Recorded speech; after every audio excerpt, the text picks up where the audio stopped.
They look like ordinary tactical gloves, but they can deliver an electric shock. The devices are called GLOVE, short for Generated Low Output Voltage Emitter. Documents show ICE plans to spend up to $20 million on thousands of gloves for agents across the country. Back with the glove. The gloves are designed to deliver an electrical shock through direct contact with a person's skin, with the goal of getting someone to comply during a use of force situation. It is a tool that they use in order to essentially make somebody immobile or make somebody essentially comply with what they're wanting them to do. The planned purchase has raised questions here in Idaho, including whether local ICE officers could eventually get them. I think there have been way too many stories of ICE agents using excessive force and even lethal force in ways that are unjustified.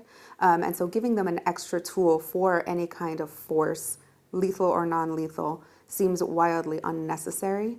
The ACLU of Idaho says that it has received what it considers credible complaints of excessive force by ICE agents in Idaho. We have ICE agents who have put children in harm's way.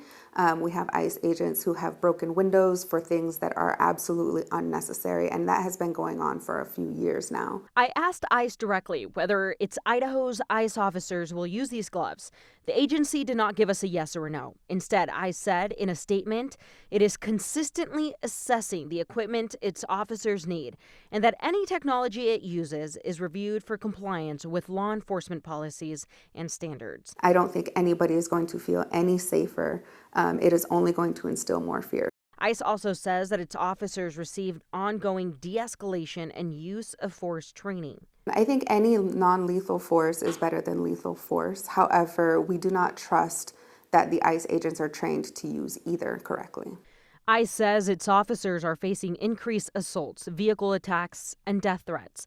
The agency says nearly 70% of its arrests involve people who have been charged with or convicted of a crime in the U.S. But the ACLU of Idaho says what they're seeing on the ground tells a different story. They are targeting mothers, fathers, hardworking individuals.